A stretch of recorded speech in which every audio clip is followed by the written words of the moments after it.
జై గోమాత, జై వాసవి మాత, సాంబ సదాశివ. ఈ రోజు రాష్ట్ర సాధకుడు 60 ఏళ్ల కలను సాకారం చేసిన రాష్ట్రపిత అందరి బంధువు కేసీఆర్ గారి జన్మదినం పురస్కరించుకొని గోశాలలో గోమాతకు ప్రత్యేక పూజలు నిర్వహించి సిద్ధరామేశ్వర రాజేశ్వర ఫౌండేషన్ చైర్మన్ మూరంశెట్టి రాములు ఆధ్వర్యంలో పెనుకొండలోని కన్యకా పరమేశ్వరి అమ్మవారి లడ్డూను వేలంలో కైవసం చేసుకుని ఇరు రాష్ట్రాల తెలుగు ప్రజలు బాగుండాలని, మళ్లీ కేసీఆర్ గారి రామరాజ్యం రావాలని గోనివాస్ నుండి గోమాత చండీ ద్వారా పరమేశ్వర ఆలయంలో గల కన్యకా పరమేశ్వరి అమ్మవారికి అఖిల భారత శివ దీక్ష సేవ సమితి శివస్వామి కొమరవెల్లి రాజేశం దాదాపు 70 మంది శివస్వాములు, అలాగే వైశ్య భవన్ అధ్యక్షులు ఐతా బాలరాజు, రుద్రసేన కన్వీనర్ కూర శ్రీనివాస్, చింతా రవి, గోమాత సేవా పరిషత్ కన్వీనర్ చింతా రజని, వాసవి క్లబ్ మహిళా అధ్యక్షురాలు మంజుల, సెక్రటరీ ధనలక్ష్మి, విఆర్ఓ స్వప్న, లక్ష్మి, చంద్రకళ, వినోద ఈ కార్యక్రమంలో పాల్గొన్నారు. వచ్చిన భక్తులందరికీ ప్రసాదాన్ని పంచి ప్రజలందరూ సుఖ సంతోషాలతో ఉండాలని మూరంశెట్టి రాములు గారు ఆకాంక్షించారు.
మెల్లగా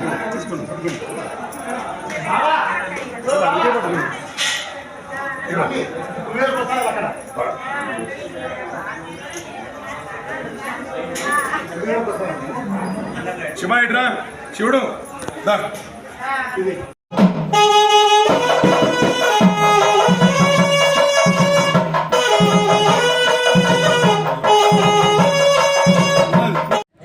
జై బోలో గణేష్ మహారాజ్ కి జై. జై గోమాత. ఓం నమ శివాయ. ఈరోజు చాలా సుదినం.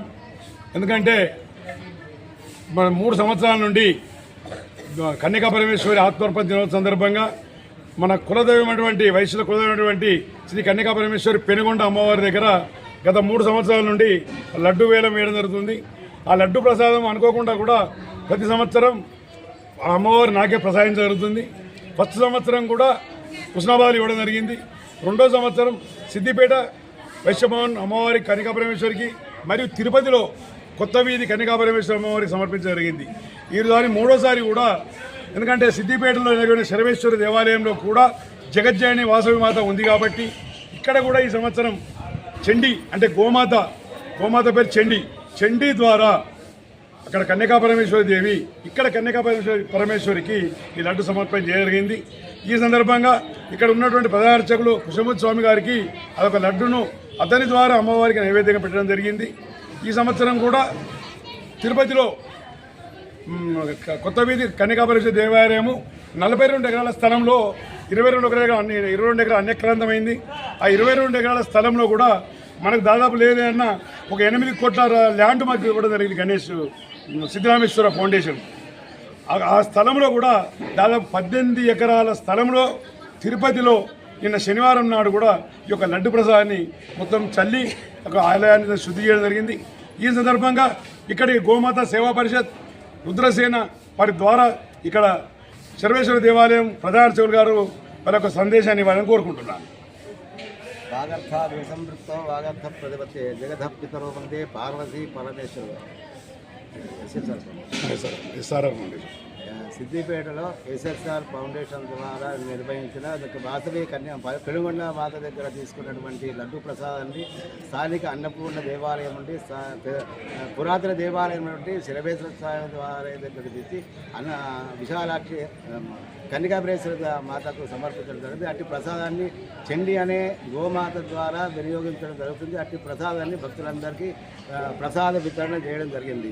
నమః పార్వతీపదే హర హర మహాదేవ. అదే సందర్భంగా గోమాత సేవా పరిషత్ కన్వీనర్ అయినటువంటి రజనీ గారు కూడా ఈ సందర్భంగా మాట్లాడాలని అంటున్నాను. మాట్లాడలేదు అందరి వస్తాయి మాట్లాడదు రవి ఇట్లా వస్తాయి బా నువ్వు మాట్లాడదు 2 నిమిషాలు 1 నిమిషం సెకండ్ ఉండు 1 నిమిషం మాట్లాడదు. జై గోమాత జై గోమాత. ఎస్ఆర్ఆర్ ఫౌండేషన్ వారి ఆధ్వర్యంలో పెనుగొండలో వాసవి మాత అమ్మవారి దగ్గర లడ్డు వేలం వేయడం జరిగింది. వాళ్ళు వేలం వేసిన లడ్డుని ఎస్ఆర్ఆర్ ఫౌండేషన్ వారు తీసుకోవడం జరిగింది. దాన్ని ఈ సంవత్సరము శర్వేశ్వర ఆలయంలో ఉన్న వాసవి మాతకు ఇవ్వాలనుకొని గోశాలలో చండీ మాత ద్వారా మేము శంకర్ నగర్ నుంచి గోనివాస్ నుంచి ఊరేగింపుగా మహిళలము అందరం కలిసి ఊరేగింపుగా వచ్చి శర్వేశ్వరాలయంలో వాసవి మాతకు సమర్పించడం జరిగింది. అయ్యగారు ఇక్కడ పూజలు చేసి ఆ లడ్డూను అందరికీ భక్తులకు ప్రసాదంగా పెట్టడం జరిగింది. జై గోమాత జై గోమాత. అలాగే కర్రగట్టిన హిందూ తీవ్రవాది కర్రగట్టిన హిందూవాది విహెచ్పి నాయకుడు అలాగే వైశ్య భవన్ అధ్యక్షుడు నూతనంగా ఎన్నుకోబడ్డ భవన్ కూడా అధ్యక్షులు కూడా వైశ్య భవన్ అధ్యక్షులు కూడా మరొక సందేశాన్ని ఇవ్వాలని కోరుకుంటున్నాను. జై శ్రీరామ్ జై వాసవి శ్రీరామ్.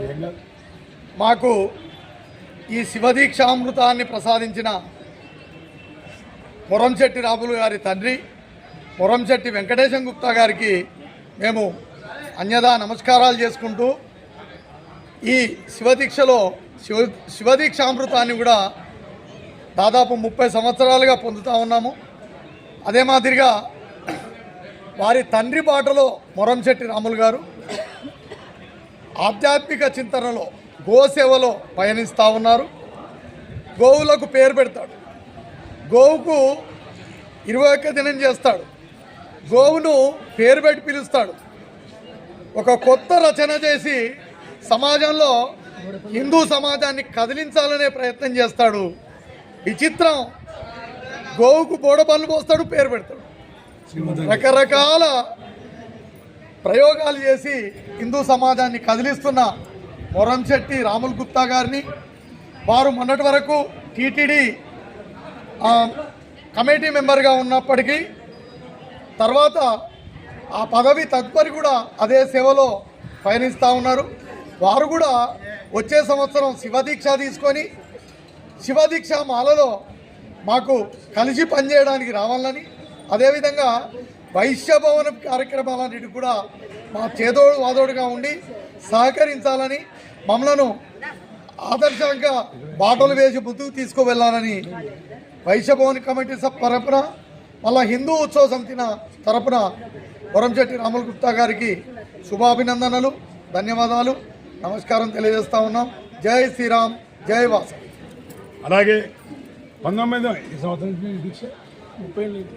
దాదాపు 30 సంవత్సరాల నుంచి మా మొరంశెట్టి వెంకటేశ్వర కీర్తి చేసి మా తండ్రి గారు ప్రారంభించిన అప్పటి నుంచి కూడా ఇప్పటి వరకు కూడా ఆ మల్లికార్జున స్వామి సేవలో ఇద్దరు మాతాను మా సీనియర్ ఇంకన్నా వీళ్ళిద్దరు శివదీక్ష మాతా ఇద్దరు కలిసి వేసుకుంటుండ్రు. మేము అభినవ శివపర్వతులు మేము పిలుస్తాం కాబట్టి వారి యొక్క శివదీక్ష వారి యొక్క సందేశాన్ని మనం కోరుకుంటున్నాం. శివదీక్ష అనేది మాత వరం లాంటిది. పోయిందా మాత ఇట్రా. అయితే శివదీక్ష సేవా సమితికి ప్రభుత్వం 1 ఎకరం స్థలం ఇచ్చి మంచి గొప్పగా నడిపించాలని, అందుకు తగు చర్యలు తీసుకోవాలని కోరుతున్నాం.